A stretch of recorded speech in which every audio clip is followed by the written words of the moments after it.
matin et le lundi, vous le savez, une semaine sur deux, nous avons le plaisir de retrouver Caroline Yadan, députée de la 8e circonscription des Français de l'étranger. Bonjour Caroline. Bonjour Ilana. Merci d'être avec nous. Ce matin, vous suivez évidemment l'actualité de l'Assemblée. Donc, les LFistes ont décidé d'abroger le délit d'apologie du terrorisme. L'homme est capable du pire comme du meilleur, mais c'est vraiment dans le pire qu'il est le meilleur. En ces temps effrayants où chaque jour des limites sont franchies, cette affirmation de Grégoire Lacroix, écrivain français, apparaît plus que jamais d'actualité. Alors que j'ai déposé, comme vous le savez, une proposition de loi visant à lutter contre l'antisémitisme dans ses formes renouvelées, c'est-à-dire liées à la haine d'Israël, prévoyant notamment le renforcement de l'apologie du terrorisme, LFI dévoile de nouveau, si besoin en était, son épouvantable visage.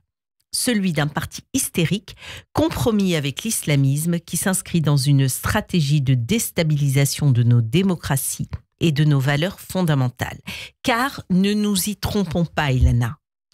Ce projet d'abrogation de l'apologie du terrorisme, tout en continuant à revendiquer le droit au blasphème, est d'abord celui qui consiste, en outrageant les victimes et leurs familles, à renforcer l'idéologie mortifère qui a tué Charlie, assassiné Dominique Bernard et Samuel Paty, égorgé le père Hamel, massacré au Bataclan et à l'Hypercacher, et tenté d'éliminer Salman Rushdie. Le dogme fascisant qui vise à anéantir les mécréants, à éradiquer les homosexuels et à invisibiliser les femmes, a incontestablement trouvé dans la France insoumise son cheval de Troie. L'alerte est bien présente et elle émane de ceux qui savent précisément ce que l'islamisme politique signifie.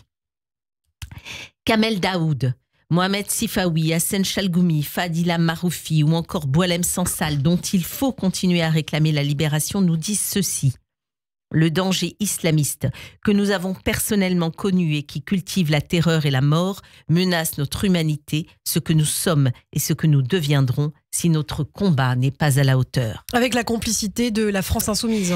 Oui, cette complicité est devenue active et ne se dissimule même plus. Elle a pignon sur rue depuis plusieurs années.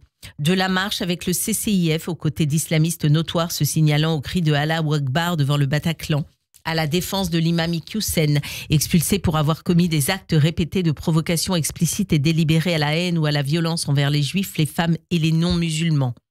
Du soutien à Tahabouaf, condamné pour injure raciale et adepte de la quenelle de Dieudonné, à l'adhésion de Abdelaziz Chambi, président d'une association dissoute pour appel à la haine et à la violence, en passant par Samuel Gzibowski, épaté par Tariq Ramadan, de Majid Messaouden, élu en Seine-Saint-Denis, qui ironise sur le meurtre d'enfants juifs en 2012, à Youssef Brakni, protégé d'Éric Coquerel, qui regrette qu'Hitler n'ait pas fini le travail, ou encore Ismaël El Hajri, engagé pour la défense de Baraka City et conseiller de Louis Boyard. La liste est excessivement longue. Et elle l'est davantage encore, Caroline, depuis le 7 octobre. Oui, Lana, depuis le 7 octobre, depuis ce pogrom du 7 octobre, toutes les digues ont lâché. 48 heures avant cette date, Thomas Porte se rendait à la frontière de Gaza aux côtés de Abou Amir El-Ewa, de l'association humanitaire, ONG visée par une enquête pour association de malfaiteurs terroristes criminels et blanchiment aggravé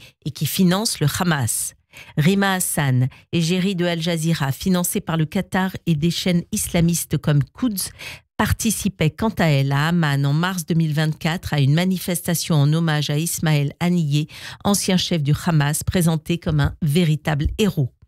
En juillet 2024, Sébastien Delogu réagissait avec un emoji en forme de cœur sur la publication de Seyed Gouasmi, fondateur de Zahra, une association djihadiste soutenant le Hezbollah, qui le saluait pour avoir brandi le drapeau palestinien dans l'hémicycle de l'Assemblée nationale.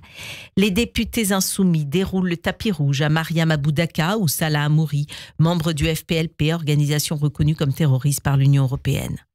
Les Sébastien Delogu, Ercilia Soudé, Thomas Porte, Louis Boyard, Jean-Luc Mélenchon, Manuel Bompard, Rima Hassan, David Guiraud, Manon Aubry, Mathilde Panot, mais aussi Clémence Guettet, battent régulièrement le pavé dans les manifestations de haine d'Israël, aux côtés de prédicateurs salafistes, de fichés S et d'organisations affiliées à des mouvements terroristes islamistes.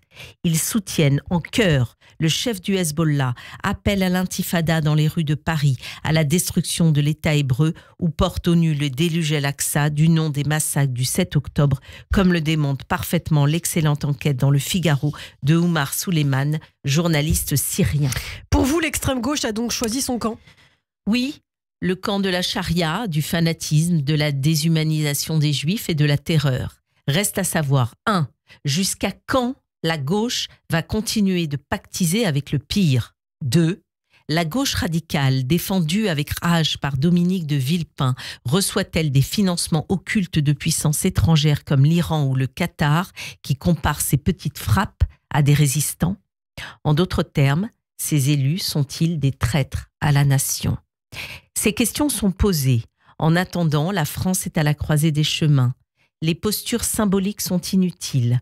Seul le courage compte pour éviter une déflagration qui risque de nous être fatale. Merci beaucoup Caroline Yadan, députée de la 8e circonscription des Français de l'étranger. Merci d'avoir été avec nous ce matin Lana. Sur Radio J. On vous retrouve chaque lundi, une semaine sur deux, et puis également en podcast sur notre site internet radioj.fr et en vidéo sur notre chaîne YouTube. N'hésitez pas à partager évidemment sur vos réseaux. Merci infiniment. On vous retrouve très bientôt. Vous restez avec nous dans quelques instants. On revient en Israël avec notre correspondante à